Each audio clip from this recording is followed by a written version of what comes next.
দীপক ছিল এক ধনী পরিবারের একমাত্র সন্তান। তার বাবা অনেক দিন আগেই এক দুর্ঘটনায় মারা যায়, তাই বাবার ব্যবসা এখন দীপকই দেখাশোনা করে। নীলিমা দেবী অর্থাৎ দীপকের মা চায় তার বাবার বন্ধুর একমাত্র কন্যা সুপর্ণার সাথে দীপকের বিয়ে দিতে। এদিকে দীপক সেই কলেজ জীবন থেকে শিখাকেই ভালোবাসে, তাই বাধ্য হয়ে দীপকের মা এক প্রকার ওদের বিয়েটা মেনে নেয়। শিখা ছিল খুবই গরিব পরিবারের মেয়ে, সে ভীষণ শান্ত প্রকৃতির ছিল, কিন্তু তবুও নীলিমা দেবী মন থেকে যেন কিছুতেই মেনে নিতে পারছিলেন না। দীপক ব্যবসার কাজে কিছুদিনের জন্য বাইরে গেল, আর সেই সুযোগটাই কাজে লাগালো নীলিমা দেবী। একদিন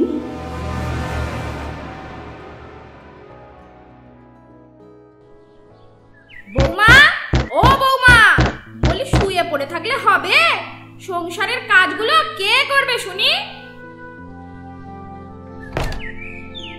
কেন মা, চম্পা কাজে আসেনি? না, তাকে আমি কাজ থেকে ছাড়িয়ে দিয়েছি। এবার থেকে বাড়ির সব কাজ তুমিই করবে, মনে থাকে যেন। ঠিক করে ঝাঁট দিতেও পারো না দেখছি। বাবা মাকে কিছুই শিখিয়ে পাঠায়নি? কতগুলো ঝি চাকর ছিল তোমাদের বাড়িতে? এই তো আমি এক্ষুনি করে দিচ্ছি মা।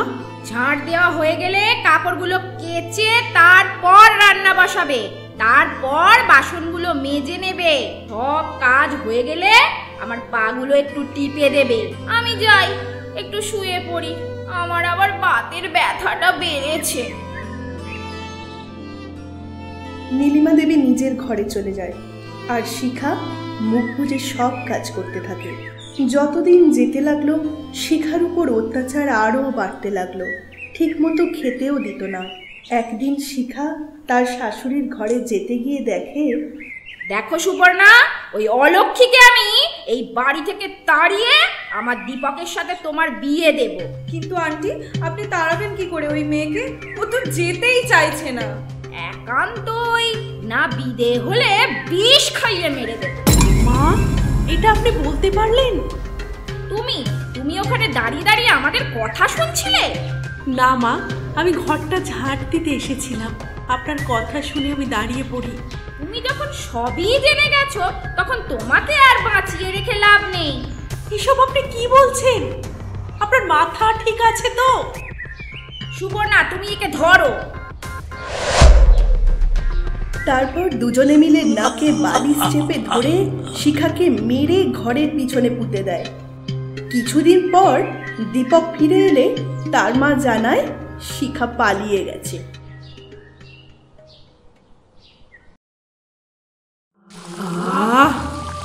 সুন্দর মাছের গন্ধ, আমাকে দুটো মাছ দেবেন মা? কতদিন তো ভালো করে খেতেই দেননি, কতদিন মাছ খাইনি। কে কে কে কথা বললো?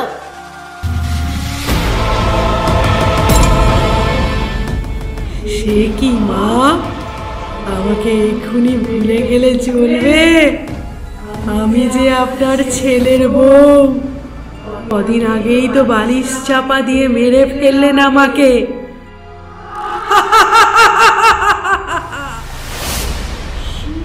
শিখা, তুমি?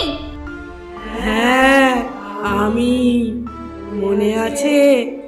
আমাকে মেরে পিছনে পুঁতে দিয়েছিলেন। আমার আত্মা এখানেই ঘোরাফেরা করে। কি চাও তুমি? মরার আগেও জ্বালাচ্ছ, মরার পরেও জ্বালাচ্ছ। আমি সব সময় আমার দীপকের ওপর নজর রাখি। দীপকের যদি আবার বিয়ে দেন, আমি কাউকেই শান্তিতে থাকতে দেব না।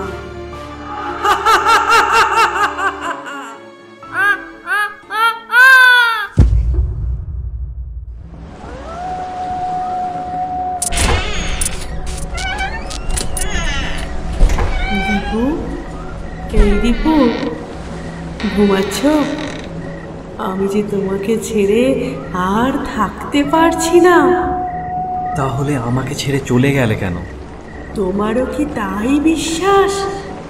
তুমি এতদিন ধরে আমাকে এই চিনলে? না দীপক, আমি তোমাকে ছেড়ে কোথাও যাইনি। আমি তোমার কাছেই আছি। খুঁজে দেখো, ঠিকই পাবে।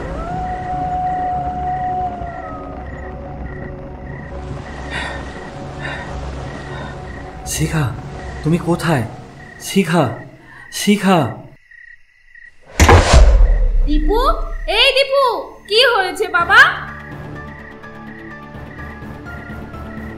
মা, শিখা এসেছিল আমার স্বপ্নে, আমাকে ডাকছিল। ও পালিয়ে যায়নি মা, ও এখানেই আছে। না, বিয়েটা তাড়াতাড়ি দিয়ে দিতেই হবে, আর দেরি করলে চলবে না। তা না হলে দীপক কিছুতেই শিখাকে ভুলতে পারবে না। কি হলো মা, কি এত ভাবছো? না, ও কিছু না, তুই ঘুমিয়ে পড়। কাজের চাপে কি দেখতে কি দেখেছিস? আমার দীপকের বিয়ে দিবি? দেওয়াচ্ছি।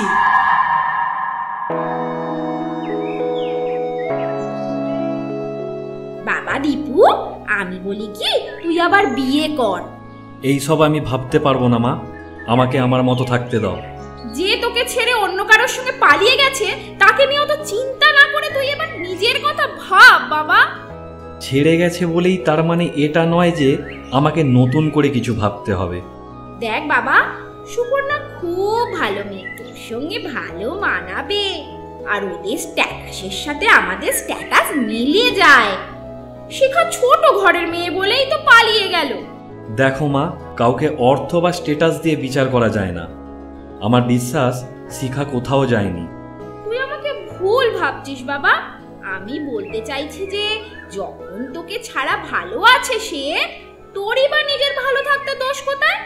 জানা বাবা, সুপর্ণাকে নিয়ে একটুখানি ঘুরে আয় না। বলছো যখন, দেখবো। ও যদি আমাকে ছাড়া ভালো থাকতে পারে, থাকুক।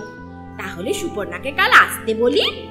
একটু ঘুরে আয় বাবা, মন ভালো হয়ে যাবে। তা তুমি যা ভালো বোঝো তাই করো।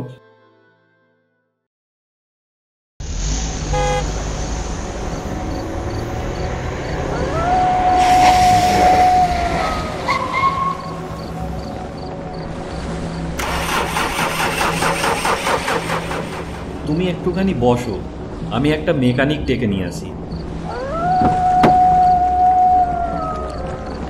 কি সুপর্ণা, কেমন আছো? কে আছো? কে আছো এখানে? আমাকে ভুলে গেলে সুপর্ণা? আমাকে মেরো না, আমাকে ক্ষমা করে দাও।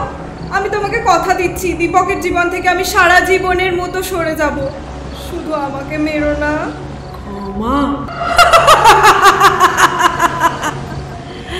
সেদিন আমিও বাঁচতে চেয়েছিলাম, কিন্তু তোরা আমাকে বাঁচতে দিসনি।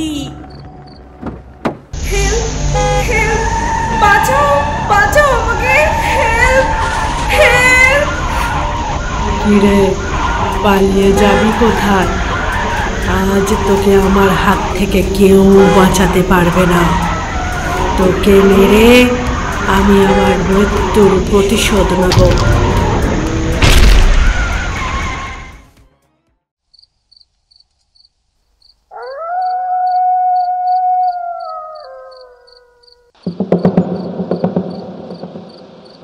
এ কি, আমার গাড়িটা কোথায়? আর সুপর্ণাই বা কোথায় গেল? ওইদিকে এত ভিড় কিসের?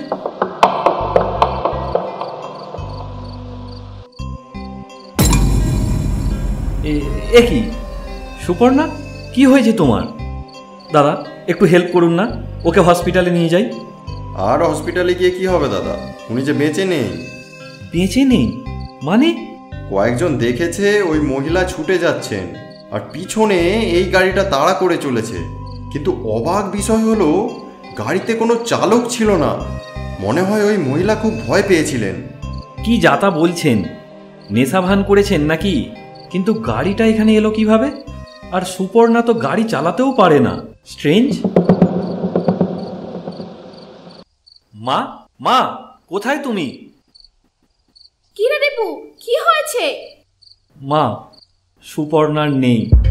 নেই মানে? কি সব বলছিস? আমি তো কিছুই বুঝতে পারছি না।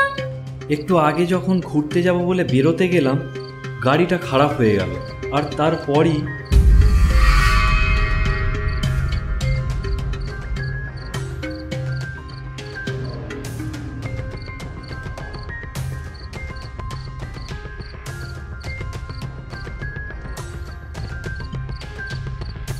এটা কি করে সম্ভব?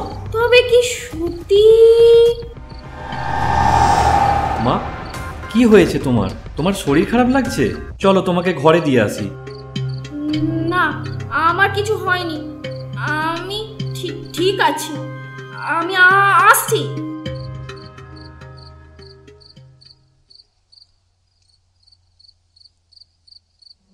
ভয় পেয়ে গেছেন দেখছি, এবার আপনার পালা। কে কে কে ওখানে? আমি গো, আমি শিখা, আপনার ছেলের বউ। সুপর্ণার জন্য খুব কষ্ট হচ্ছে মা। যাবেন সুপর্ণার কাছে? আমাকে বাঁচা দীপু, ও আমাকে মেরে ফেলবে। কে মেরে ফেলবে? এখানে তো কেউ নেই। ওই তো আমার দিকে এগিয়ে আসছে। তুই আমাকে বাঁচা খোকা, আমাকে বাঁচা। মা, তাকাও আমার দিকে, দেখো কেউ নেই। তুমি শুধু শুধু ভয় পাচ্ছ। কিছুদিন ধরেই লক্ষ্য করছি তুমি সব সময় ভয়ে ভয়ে থাকো। কি হয়েছে মা, আমাকে বলো। শিখা। শিখা? কি হয়েছে বলো? চুপ করে গেলে কেন? শিখাকে আমি আর সুপর্ণা দুজনে মিলে মেরে ফেলেছি। শিখা কোথাও পালিয়ে যায়নি খোকা। মানে এইসব কি বলছো? তুই আমাকে ক্ষমা করে দে বাবা। ওই শিখাই সুপর্ণাকে মেরেছে, এখন ও আমাকেও মারতে চায়। তুই আমাকে বাঁচা খোকা, বাঁচা। শিখা কি এমন দোষ করেছিল যে তোমরা ওকে মেরে ফেললে? এতদিন আমাকে মিথ্যেই বা বললে কেন? আমি বরাবর চেয়েছিলাম সুপর্ণার সাথে তোর বিয়ে দিতে। শিখার মতো গরিব ঘরের মেয়েকে আমার পছন্দ ছিল না। ছি ছি মা, ছি! এত নিচু মানসিকতা তোমার! আমি তোমার বলা মিথ্যেগুলোকে দিনের পর দিন বিশ্বাস করে গেছি। আমাকে ক্ষমা করে দে বাবা, আমাকে ক্ষমা করে দে। আমার তোমাকে মা বলে ডাকতে ঘেন্না হচ্ছে। আর নয়, আমি এক্ষুনি এই বাড়ি ছেড়ে চলে যাব। তুই আমাকে ক্ষমা করে দে দীপু, তুই ছাড়া যে আমার আর কেউ নেই জগতে। তুই আমাকে ছেড়ে যাস না খোকা, আমাকে ছেড়ে যাস না। নিজের ছেলের জীবনটা কি করে শেষ করে দিতে পারলে? আমার ভুল হয়ে গেছে বাবা, আমাকে ক্ষমা করে দে, আমাকে ক্ষমা করে দে বাবা। কিছু ভুলের ক্ষমা হয় না মা। সারা জীবন ঘেন্না করে এক ছাদের নিচে তোমার সাথে থাকা আমার পক্ষে সম্ভব নয়। থাকো তুমি, আমি আসছি। আমার পাপের শাস্তি আমাকেই ভোগ করতে হবে। আমাকে আমাকে ক্ষমা করে দিস।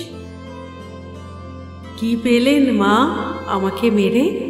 পারলেন নিজের ছেলেকে কাছে রাখতে? বৌমা, আমাকে ক্ষমা করে দাও মা। আমি অনেক বড় ভুল করে ফেলেছি, আমাকে ক্ষমা করে দাও। আমাকেও তুমি মেরে ফেলো আমাকে। আপনাকে মেরে আমার কোনো লাভ নেই। আপনি নিজেই নিজের শাস্তি পাচ্ছেন। ভগবান আপনাকে শাস্তি দিয়েছেন। আমার আর কোনো ক্ষোভ নেই। আমি আসি।